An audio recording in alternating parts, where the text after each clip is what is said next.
జై Shriram. Welcome to Divyasri kitchen. ఈరోజు vlog చాలా అంటే చాలా బాగుందనమాట. అండ్ అలాగే డైలీ రొటీన్లో భాగంగా ఈ క్లీనింగ్ ప్రోగ్రామ్ ఉంటుంది కదా. అసలు ఈరోజైతే దాదాపు 2-3 అండ్ ఎక్కువ చెప్పాలి అంటే 1 వీక్ నుంచి ఎంత చిరాగ్గా ఉందంటే, పిండాల్సిన బట్టలు అలాగే ఉన్నట్టు అనిపిస్తుంది, ఆరేసిన బట్టలు అలాగే ఉన్నట్టు అనిపిస్తుంది, మళ్ళీ అలాగే మిషన్లో ఉన్న బట్టలు మిషన్లో ఉన్నట్టుగానే అనిపిస్తుంది. ఏంటో పని చేస్తున్న కొద్దీ ఆ పని అలా ఊరుతున్నట్టుగానే అనిపిస్తుంది. నాకైతే కంప్లీట్ అయినట్టుగా అనిపించట్లేదు. ఇంకో విషయం ఏంటి అంటే, ఇట్లాగా మనం పని చేస్తూ ఉన్న అదేదో తెలియని మూడీనెస్ అండ్ అలాగే చేస్తున్న పనిలో ఒక ఏకాగ్రత లేకపోవడం, లేకపోతే ఆ పని సాఫీగా జరగకపోవడం, ఇలాంటి చికాకులు ఉన్నప్పుడు ముఖ్యంగా నేను చేసే పని ఏదన్నా ఒక స్తోత్రాన్ని చదువుకోవడం. అందులో ముఖ్యంగా చదువుకోవాల్సిన స్తోత్రం ఏంటి అంటే, ఏకవింశతి దేవీ స్తుతిలో 12వ శ్లోకం, యాదేవి సర్వభూతేషు శాంతిరూపేణ సంస్థిత నమస్తస్యై నమస్తస్యై నమస్తస్యై నమో నమః.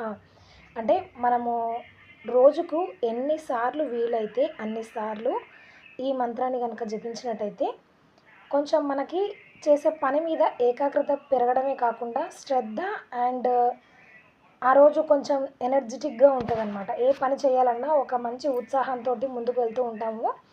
ఆ విధంగా మనకి ఈ స్తోత్రం అయితే దోహదపడుతుందన్నమాట. ఒకసారి ట్రై చేసి చూడండి. అండ్ అలాగే ఇది నా సొంత మాటలు కాదండి, మన పెద్దవాళ్ళు చెప్పిన మాట అనమాట. కాకపోతే ఒకసారి మళ్ళీ నేను ఇలా గుర్తు చేస్తూ ఉన్నాను. అండ్ ఇలాగే నేను నా పని రొటీన్ ఫాస్ట్గా కంప్లీట్ చేసుకొని ఇక్కడ ఒక 2-3 డేస్ నుంచి నేను చాలా చిన్న ముగ్గు ఫాస్ట్గా ముగ్గు పెట్టేసి బొట్టు పెట్టేసి వెళ్ళిపోతున్నాను అనమాట. నాకు అది కూడా కొంచెం రోజు ఇలా క్లీన్ చేసి అలవాటు అయిపోయో ఏమో కానీ, మామూలుగా వేస్తే ఆ డే మొత్తం కూడా అరే ఈరోజు నేను ఏదో మిస్ చేసిన అనే ఒక ఫీలింగ్లో ఉన్నానమాట.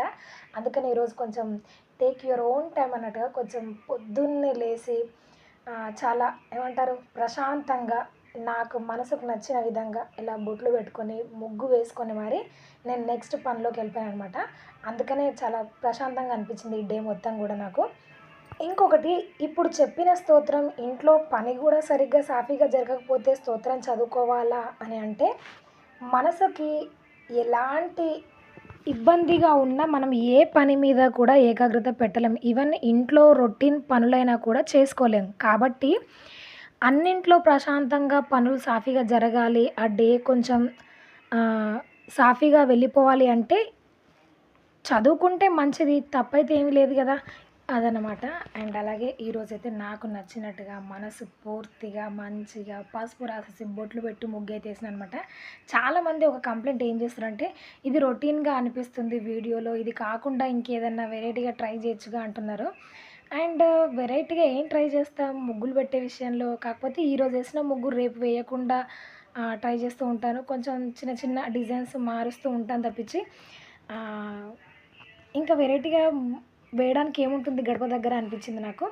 అండ్ వాళ్ళు మన ఛానల్ మొత్తం పోస్ట్ చేసిన వీడియోస్ చూసి వాళ్ళకి అనిపించింది చెప్పినప్పుడు మనం వీలైతే దానికి రెస్పాండ్ అయ్యి చేయడానికి ప్రయత్నించాలి, లేదంటే సైలెంట్గా ఊరుకోవాలి. కానీ వాళ్ళు మనకు వచ్చి చెప్పారు కాబట్టి దానిపైన కూడా నేను జస్ట్ దృష్టి పెట్టడానికైతే ట్రై చేస్తాను. మీరు అన్నట్టుగా కొంచెం వెరైటీగా చేయడానికి ట్రై చేస్తాను. చెప్పినందుకు థ్యాంక్ యూ సో మచ్. అదేదో యూట్యూబ్ కామెంట్ సెక్షన్లో తెలియజేస్తే ఇంకా బాగుండు అనిపించేది. ఇలాగే చాలామంది పర్సనల్గా అండ్ వాట్సాప్లో షేర్ చేస్తున్నారు తప్పితే కింద కామెంట్ సెక్షన్లో తెలియజేయడం లేదు. అండ్ అది కూడా ఒకసారి గమనించండి ప్లీజ్, ఇది నా విన్నపం అనుకోండి. ఇంకో విషయం ఏంటి అంటే, మొన్న అసలు మా school friends get together event అయిపోయింది కదా. నిజంగా చెప్పాలంటే ఒకసారి గుర్తు చేసుకుంటే నిజంగా ఆ రోజు ఏ ఫీల్డ్లో ఉన్నానో అదే ఫీల్ అనిపిస్తుంది అనమాట గుర్తు చేసుకున్న ప్రతిసారి. అందులో మా ఇంగ్లీష్ సార్ మాత్రం అసలు నేను ఆ సార్కి చాలా కోపం. అసలు అంటే మేము బిహేవ్ చేసేది కూడా అలా ఉంటుంది కాబట్టి సార్కి కోపం వచ్చేదేమో మేబీ.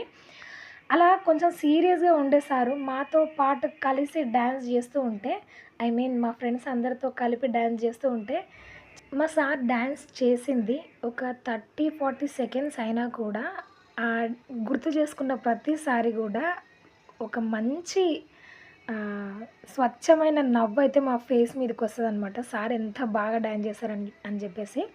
ఇంకోటి, మీకైనా నాకైనా ఎవరికైనా 10th క్లాస్ ఫ్రెండ్సే కొంచెం ఆ ఫీల్ వేరే ఉంటుంది కదా. చిన్నప్పటి ఫ్రెండ్స్ కొద్దిగా మన గురించి తెలిసిన ఫ్రెండ్స్ ఎవరైనా ఉన్నారంటే మన 10th క్లాస్ వాళ్ళు మాత్రమే అయి ఉంటారు. మేము కలిసింది ఒకే రోజు గెట్ టుగెదర్ అయినా కూడా గుర్తు చేసుకున్న ప్రతిసారి ఒక కొత్త అనుభవంతోటి ఆ టాపిక్ మీద మాట్లాడాలి అన్నంత అనిపిస్తుందనమాట. నాకే కాదు, అందులో పార్టిసిపేట్ చేసిన ప్రతి ఒక్కరికి అలాగే ఉంటది. నాకైనా, మీకైనా, ఎవరికైనా 10th క్లాస్ అంటే 10th క్లాస్ ఫ్రెండ్స్ అంటే అంతే కదా.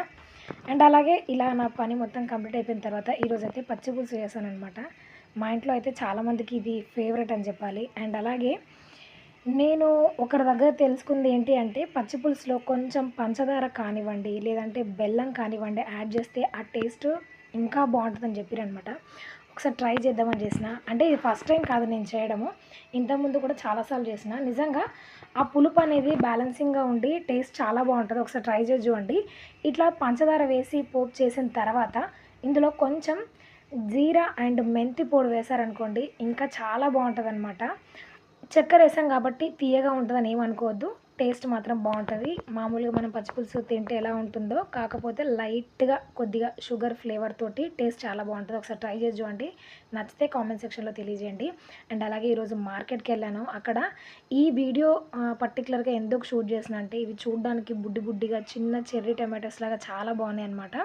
అండ్ టమాటో రేట్స్ మీకు కూడా తెలుసు కదా ఎంత ఉన్నాయో అసలు. ఈరోజు మార్కెట్‌లో ఒక్కొక్క దాని రేటు ఆకాశాన్ని అందుకోవాలని అలా పరిగెడుతూ ఉందన్నమాట. కాకరకాయ వచ్చేసి 110 కేజీ. అండ్ అలాగే సొరకాయ వచ్చేసి ఒక్క సొరకాయ 40, 50 రూపీస్. అది చూడడానికి జానెడు కూడా లేదు. అండ్ అలాగే క్యారెట్ వచ్చేసి 80 రూపీస్ కేజీ. అండ్ దొండకాయ, బెండకాయ, పచ్చిమిర్చి ఈ మూడిటికి 100 రూపీస్ కేజీ అనమాట. మార్కెట్ మొత్తం ఒక రౌండ్ వేసిన తర్వాత గానీ మీకు 80 రూపీస్ కేజీ అలా కనిపించలేదనమాట. ఇది ఎక్కడ పెద్ద మార్కెట్ అనమాట. అంటే రైతుల దగ్గర నుంచి తీసుకొచ్చి తీసుకునే పెద్ద మార్కెట్. చెప్పాను కదా ప్రీవియస్ వీడియోలో ఉంటుంది. ఈ మార్కెట్ ఎక్కడుందో ఒకసారి వెళ్ళి చూడండి. ఆ మార్కెట్‌లో ఎలా ఉంటే మనకి వీక్లీ వన్స్ అంగడి పెడతారు కదా మనం ఉన్న చుట్టుపక్కల్లో. అక్కడ మాత్రం ఇంకా డబల్ ఉంటదనమాట. అయితే ఈ వీడియో ఎందుకు తీశానంటే, ఇవి చూడటానికి చిన్నగా క్యూట్‌గా ఉన్నాయి. అండ్ అలాగే గట్టిగా ఉన్నాయన్నమాట టమాటా. ఎందుకో డౌటొచ్చి ఏమైనా ఖరాబ్ అయిపోయినయి ఉండొచ్చు మీరు వేయకండి అనంటే, అసలు ఈ టమాటా ఎంత గట్టి, ఎంత స్ట్రాంగ్ అనుకుంటున్నారో ఒకసారి చూడండి. కింద రబ్బర్‌లాగా కొట్టినా కూడా ఖరాబ్ కాదు టమాటాకి. కూడా పగలదని తను కొట్టి చూపిస్తున్నాడు. మరి కూరలో వేస్తే రబ్బర్‌లాగా సాగుతాయా అంటే తను కట్ చేసి చూపిస్తున్నాడనమాట. జస్ట్ నేనేదో జోక్‌గా అన్నాననమాట. కానీ టమాటా మాత్రం చూడడానికి క్యూట్‌గా చాలా పుల్లగా ఉన్నాయన్నమాట. అసలు డే మొత్తంలో ఇక్కడ మాత్రం నేను చాలా అంటే చాలా హ్యాపీగా ఉన్నాననమాట. ఏంటి అంటే దివ్య కచ్చకాయలంటారు. ఎప్పుడన్నా విన్నారా మీరు? నాకు తెలిసి చాలామంది టమాటా చిన్నప్పుడు. అయితే మా దివ్య తీసుకొచ్చేసి ఈ కచ్చకాయలు ఫస్ట్ స్టార్టింగ్‌లో 1, 2 సార్లు అసలు నాకు రాలేదనమాట. తర్వాత 1, 2, 3 ఫోర్త్ టైం మాత్రం అసలు ఆపకుండా ఆడిన ప్రతిసారి 4, 5 డైస్ నేనే ఆడాననమాట. ఆపకుండా అలా కంటిన్యూగా ఆడుతూ పోయాననమాట. చిన్నప్పుడు ఇది బాగా ఆడేది. అండ్ ఇంకో విషయం ఏంటి అంటే, మీరు కూడా చిన్నప్పుడు ఈ ఆట ఆడుంటే మాత్రం కింద కామెంట్ సెక్షన్‌లో తప్పకుండా తెలియజేయండి. అమ్మాయిలు చిన్నప్పుడు పక్కా ఈ ఆట ఆడే ఉంటారనమాట. ఫేవరెట్ ఆట. అండ్ అలాగే చిన్నప్పుడు ఎలా ఉంటాయంటే ఆ మాటలన్నీ కూడా మనం ఎవరైనా కొంచెం మంచిగా ఆట ఆడుతూ ఉంటే అవతల వాళ్ళు ఏం చేసేదంటే రూల్స్ ఎక్కువ పెట్టేదనమాట. లేదు సింగిల్ హ్యాండ్‌తో ఆడాలి, ఒకేసారికి తోపేసేయాలి అన్నిటిని. ఇట్లా డైకి రూల్స్ ఎక్కువగా పెడుతూ ఉండేవాళ్ళనమాట. మా ఫ్రెండ్స్ అయితే అలా చేసేవాళ్ళు. అండ్ చిన్నప్పుడైతే ఇవి ఏమంటారు స్కిప్పింగ్ అండ్ ఈ కచ్చకాయలైతే రెగ్యులర్‌గా ఆడేవాళ్ళం మేము. నిజం చెప్పాలంటే అప్పటి ఆటలే మంచివన్నమాట. స్కిప్పింగ్‌లు కానివ్వండి, కచ్చకాయలు కానివ్వండి, ఏదో ఒకటి కూర్చొని ఆడుకుని ఒకరినొకడు కొట్టుకోకుండా కొంచెం బాడీకి ఎక్సర్సైజ్ లాగా, మైండ్‌కి ఎంటర్‌టైన్‌మెంట్ లాగా ఉండేవి అప్పట్లో ఆటలు. ఇప్పుడు ఒకటి కళ్ళకు స్ట్రెస్ తప్పించి వేరే ఆటలు ఏవి లేవన్నమాట. ఫోన్ ఓపెన్ చేశారంటే 2 కళ్ళు అందులో దూర్చిర్రంటే పక్కన ప్రపంచం ఎటు పోతున్నా పట్టించుకోని పిల్లలు తయారైనారనమాట.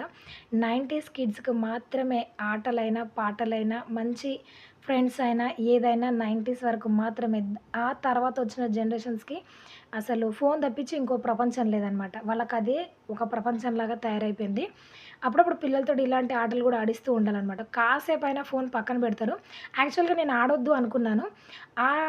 5, 10 నిమిషాలైనా పిల్లలు ఫోను పట్టుకోకుండా ఉంటారు. ఇంకోటి అందరి కాన్సంట్రేషన్ మొత్తం గూడా నేను ఆడే ఆట మీదకొచ్చిందనమాట. ఇంట్లో తండ్రి అయినా, తేజ్ అయినా, దివ్య అయినా, మా పక్క వాళ్ళైనా అందరూ ఆటను జూస్తూ కొద్దిసేపు చిన్నప్పుడు విషయాలు మాట్లాడుకుంటూ జరిగిపోయిందనమాట. నిన్న ఆ ఆడియో ప్లే చేద్దాం అనుకున్నాను.